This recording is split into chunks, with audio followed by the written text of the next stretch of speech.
आइए दोस्तों, आज की इस इंटरेस्टिंग वीडियो में आप सभी लोगों के साथ चर्चा करते हैं जियो फाइनेंशियल सर्विसेज के स्टॉक के बारे में और ये समझने की कोशिश करते हैं कि इस पर्टिकुलर कंपनी में लगातार गिरावट क्यों देखने को मिल रही है। क्योंकि अगर आप यहाँ पर देखेंगे तो पिछले 5 दिनों में ये स्टॉक अपने हाई से काफ़ी ज़्यादा नीचे आ चुका है। अगर आप इसके हाई को इसके लो से कंपेयर करके देखेंगे जो इन दिनों में बना है, तो वो कुछ 7.5%, 8% के आसपास देखने को मिलता है। हालांकि अगर आप एक चीज़ नोट करें तो जियो फाइनेंशियल सर्विसेज ने पहले भी ज़बरदस्त तरीके की गिरावट दिखाई थी। 202 रुपये 80 पैसे का इसने 52 वीक लो बना दिया था। लेकिन उस वक्त जो गिरावट थी, उस गिरावट का एक कारण था, एक रीज़न था, क्योंकि डीमर्जर के बाद जो है जो शेयर्स इंडेक्स फंड्स या फिर जो यूँ कहें कि ऐसे फंड्स को दे दिए गए थे जो रेगुलेटरी की वजह से उन्हें बेचना ज़रूरी था, तो उन्हें इस वजह से बिकवाली करनी पड़ी। उस बिकवाली के कारण आप लोगों ने देखा कि स्टॉक का प्राइस उस वक्त बहुत ज़्यादा नीचे आ चुका था। लेकिन अभी क्या कारण है कि इस पर्टिकुलर कंपनी में लगातार गिरावट देखने को मिल रही है? जबकि आप लोगों ने एक चीज़ नोटिस किया होगा कि अभी कुछ टाइम पहले ही इसके रिजल्ट्स अनाउंस किए गए हैं। रिजल्ट में तो ये भी दिखाया गया कि 101% के आसपास प्रॉफिट दिखाया गया, लेकिन उसके बावजूद कंपनी में क्यों गिरावट देखने को मिल रही है? और यहाँ पर काफ़ी बड़ा एक और जो है अपडेट है। ये अपडेट एज अ इन्वेस्टर आपको ज़रूर मालूम होना चाहिए अगर आपने जियो फाइनेंशियल सर्विसेज में निवेश किया है या फिर आप करने का प्लान कर रहे हैं।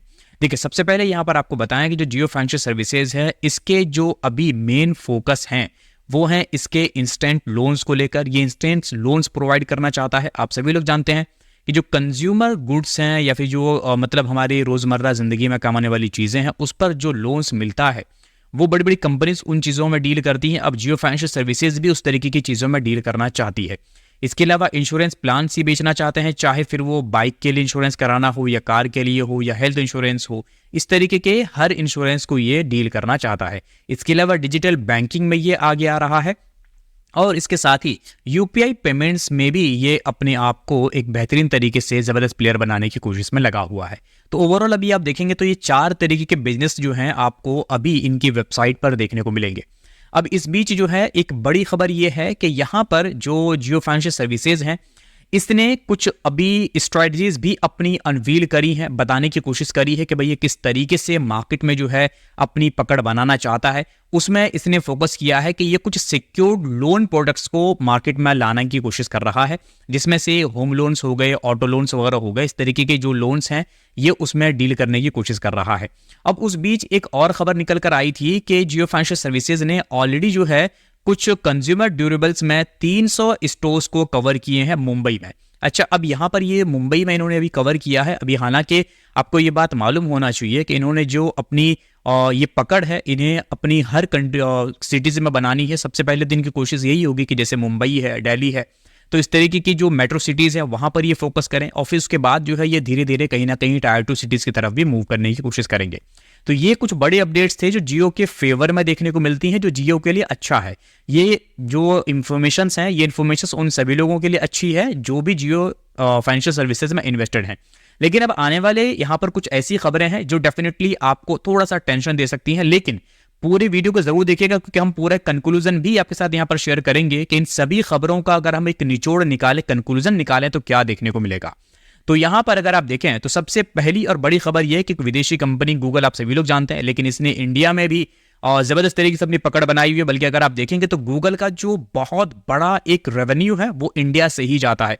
फिर चाहे गूगल का अपना यूट्यूब का प्लेटफॉर्म हो, चाहे गूगल का अपना जो गूगल के अलग अलग सर्विसेज हैं उनका हो, क्लाउड वगैरह से रिलेटेड, या फिर जो गूगल का अपना जीपे का है उससे रिलेटेड हो। तो ओवरऑल अगर आप देखेंगे जो गूगल है, ये गूगल इंडिया से बहुत बड़ा एक रेवेन्यू निकालता है। अब इस बीच आप लोगों को यह भी मालूम होगा कि अभी हमारे यूपीआई पेमेंट्स वगैरह की जो कंडीशंस है उसमें नंबर 1 पर स्टैंड करता है फोन पे। फोन पे से सबसे ज्यादा यूपीआई पेमेंट्स के ट्रांजैक्शंस होते हैं। उसके बाद आता है गूगल पे। तो गूगल पे जो है नंबर 2 पे आता है। और अब यहां पर गूगल पे एक और बड़ी तैयारी कर रहा है और इसका डायरेक्ट इफेक्ट जो है आपको देखने को मिल सकता है जियो फाइनेंशियल्स के बिजनेस पे। जियो फाइनेंशियल का अभी हम लोगों ने क्या देखा, एक कारोबार क्या है, वो लैंडिंग करना चाहता है। अब यहां पर इसी कारोबार में गूगल इंडिया भी उतर रहा है क्योंकि इन्होंने अनाउंस किया है गूगल इंडिया ने कि ये जो है कुछ सेशे लोन्स बांटना चाह रहे हैं और ये सेशे लोन्स जो है अपनी एप्लीकेशंस के थ्रू स्मॉल बिजनेसेस को हेल्प करने के लिए कंट्री में अवेल कराएंगे। अब ये सेशे लोन्स क्या होते हैं, तो सेशे लोन्स जनरली मान लीजिए कि 10,000 रुपए से लेकर जो 1 लाख तक का लोन है उस तरीके के छोटे छोटे लोन्स ये प्रोवाइड करने की कोशिश करेगा। अब देखिए जनरली क्या होता है कि जो बड़े बैंक्स हैं वो इस तरीके के लोन्स में उतना ज़्यादा दिलचस्पी नहीं दिखाते, क्योंकि ये बहुत छोटे लोन्स होते हैं। और इसीलिए आप लोगों ने देखा होगा कि आजकल जो है बहुत सारे लोन्स बांटने वाले एप्लीकेशंस मार्केट में आ चुके हैं, लेकिन क्योंकि उसमें से बहुत सारे एप्लीकेशंस ऑथेंटिक नहीं है, लोगों को डर भी लगता है कि क्या हम इन एप्लीकेशंस के थ्रू अगर लोन लेंगे तो जो हमारे डॉक्यूमेंट्स हैं वो सिक्योर हैं या नहीं है। और हम ये भी कहना चाहेंगे कि डेफिनेटली कभी भी एरे गैरे किसी आपको इधर उधर के किसी मतलब एरे गैरे नहीं, किसी इधर उधर के एप्लीकेशन से आपको अपने डॉक्यूमेंट्स को शेयर नहीं करना चाहिए, क्योंकि आपको नहीं पता कि वो डॉक्यूमेंट्स आपके कहाँ जा रहे हैं, किस यूज में आ सकते हैं। इसीलिए लोग ज्यादा फोकस उन लोन्स की तरफ भी करेंगे, उन पार्टनर्स की तरफ करेंगे जो अच्छे रिनाउंड है मार्केट में। जैसे कि गूगल हो गया, तो गूगल को सब ट्रस्ट करते हैं। अगर गूगल इस बिजनेस में आएगा तो सिंपल सी बात है कि लोग बाकी कंपनीज को छोड़कर गूगल की तरफ आने की कोशिश करेंगे। हाँ, यहाँ एक बड़ा ये है कि जो छोटे छोटे लोन्स बांट रही हैं कंपनीज, उन पर तो एक डायरेक्ट इफेक्ट होगा ही, लेकिन उसके साथ साथ गूगल है, गूगल का इस बिजनेस का इफेक्ट जो है जियो फाइनेंशियल के बिजनेस पर भी पड़ सकता है। अब यहां पर देखिए ये इन्होंने क्या किया है, गूगल जो है ये करने के लिए कुछ पार्टनर्स बनाएगा। अब उस पार्टनर्स में इन्होंने एक अनाउंस किया है, कुछ डीएमआई करके है कि डीएमआई फाइनेंस, तो ये जो है अभी ये लोन्स प्रोवाइड करेंगे, लोन की सर्विसेज जो है ये प्रोवाइड करेंगे। अच्छा, यहां पर एक चीज याद रखिए कि इन पार्टनर्स की लिस्ट में और भी पार्टनर्स आ सकते हैं। तो यहां पर अगर बाकी बैंक्स वगैरह आते हैं तो वो फिर एक और बड़ा हर्डल हो सकता है।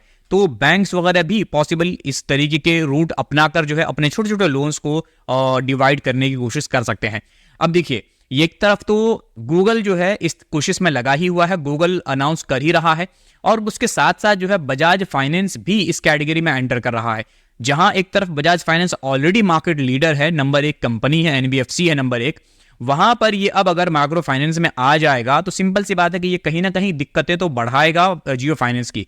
जहां बहुत ज्यादा ये कंपैरिजन किया जा रहा था कि बजाज फाइनेंस की तरह बन सकता है जियो फाइनेंशियल्स, अब यहां पर जो है बजाज फाइनेंस पूरी तरीके से तैयार है हर तरीके से उन सभी चीजों से मतलब निपटने के लिए, आप यूं कहें कि जो भी यहाँ पर हर्डल्स हो सकते हैं। अब यहाँ पर माइक्रो फाइनेंस को भी ये टारगेट करेंगे, और उसके साथ आपको बताएं कि जो ये एक्सपेक्ट कर रहे हैं कि 100 cities to see intense competition in next 24 months, क्योंकि यहां पर जो है एक यही नहीं कि बजाज फाइनेंस आ रहा है, गूगल आ रहा है, बल्कि इनके अलावा भी काफी सारे ऐसे प्लेयर्स हैं जो फाइनेंशियल सर्विसेज वाले स्पेस में लगातार आ रहे हैं। और इसीलिए जो है इस तरीके की कंपनीज में बहुत ज्यादा टफ कंपटीशन आने वाले 24 महीनों में देखा जा सकता है। यहां पर आप अगर फोकस करें मुकेश अंबानी जी के जो न्यूली इमर्ज एंटिटी है जियो फाइनेंशियल सर्विसेज, इस पर, तो आपको ये समझना पड़ेगा कि इसने क्या प्लान्स किए हैं। पहले इसके प्लान्स को आप समझेंगे तो ही आपको ये समझ में आएगा कि आपको होल्ड करके चलना है या फिर आपको बेच देना है। तो इनका जो प्लान है, इनका प्लान क्या है, इनका फोकस है कि ये एज अ एएमसी जो है काम करें, और इसके लिए इन्होंने 50-50 के रेशियो में जो है पार्टनरशिप करी है यूएस फंड्स के साथ, जो कि ब्लैक रॉक यूएस फंड है। आप लोग जानते हैं कि ब्लैक रॉक जो है दुनिया की जानी मानी कंपनी है, इसके साथ इन्होंने पार्टनरशिप करी है। किस वजह से इन्होंने पार्टनरशिप करी, वहां पर म्यूचुअल फंड वाले बिजनेस में दिलचस्पी दिखाने के लिए। अच्छा, म्यूचुअल फंड की जब हम बात कर रहे हैं तो आपको ये बता दें कि म्यूचुअल फंड में जहां जियो फाइनेंशियल सर्विसेज एंट्री करना चाहता है, वहां ऑलरेडी कुछ प्लेयर्स एंट्री करके बैठे हैं। जैसे कि उसमें से आप देखेंगे तो आपको देखने को मिलेगा जीरोधा, जो कि नितिन कामत जी की कंपनी है। उसके अलावा ये तो खैर तैयारी कर रहे हैं, लेकिन अगर आप देखें तो जो ग्रो है, ग्रो ऑलरेडी इस मार्केट में अपना एनएफओ लॉन्च कर चुका है। ठीक है, तो यहां पर भी टक्कर है। लेकिन अब इन सभी चीजों को अगर हम समराइज करें और ये देखने की कोशिश करें कि चाहे वो बजाज फाइनेंस का अपना बिजनेस हो, चाहे गूगल का अपना बिजनेस हो, चाहे जीरोधा का हो, चाहे ग्रो का हो, चाहे XYZ किसी और कंपनी का हो, उन सभी बिजनेसेस को इग्नोर करते हुए क्या आपको यहां पर इन्वेस्टेड रहना चाहिए? इससे पहले आपको ये समझना जरूरी होगा कि लोगों ने जियो फाइनेंशियल में निवेश किया क्यों है।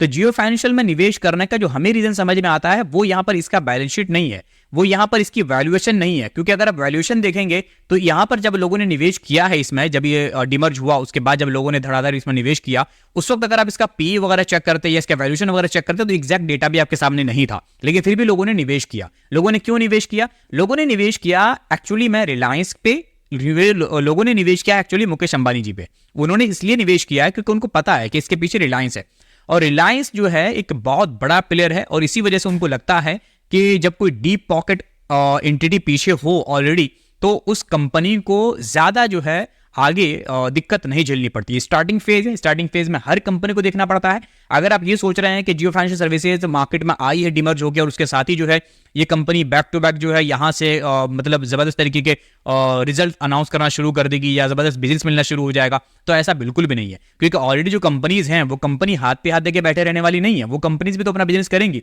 वो कंपनी भी आगे ग्रो करेंगी। और सबसे बड़ी चीज तो ये है कि जियो फाइनेंशियल अगर इस फील्ड में आया है तो जियो फाइनेंशियल जैसी अगर 10 और कंपनीज भी आती हैं तो भी फाइनेंस सेक्टर अभी इतना ग्रो करने वाला है कि शायद वो भी स्पेस जो है ये 10 कंपनीज भी जो है यहां पर आराम से मतलब यूं कहें कि एडजस्ट हो सकती हैं।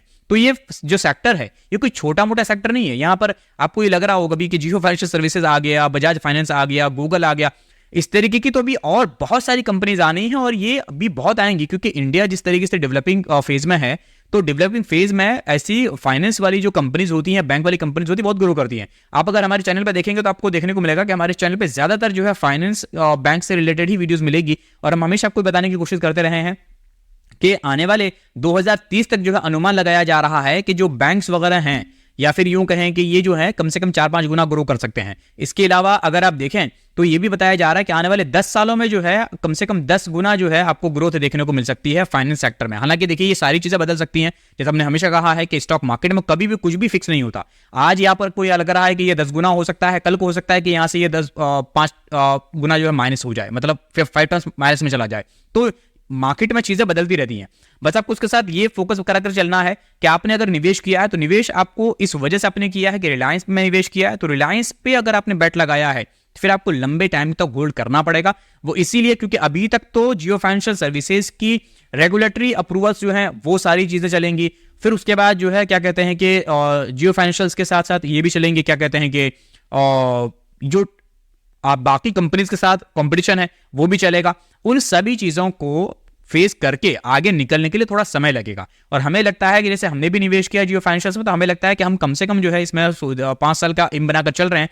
तो अगर 5 साल तक इसमें बने रहते हैं तो हमें लगता है कि शायद आने वाले समय में कुछ बेहतरीन चीजें देखने को मिल सकती हैं। वैसे आपको एक चीज बता दें कि देखिए आप कम से कम 2 से 3 क्वार्टर जो है जियो फाइनेंशियल को पहले देखिए, समझिए, फिर उसके बाद जो है किसी तरीके का कोई निर्णय बनाइए। अच्छा आपके साथ ही ये जरूर शेयर करना चाहेंगे कि जो भी इन्फॉर्मेशन हमने आपके साथ यहाँ पर शेयर किया है ये टोटल एजुकेशनल पर्पज से है, किसी तरीके का कोई बाइंग या सेलिंग रिकमेंडेशन नहीं है। तो कभी भी किसी भी स्टॉक में निवेश करें या फिर आप वहां पर बिकवाली करें उससे पहले अपनी रिसर्च जरूर करें या फिर अपने फाइनेंशियल एडवाइजर से सलाह मशवरा जरूर करें। एज अ डिस्क्लेमर बता दें कि हम कोई सेबी रजिस्टर्ड एडवाइजर नहीं है।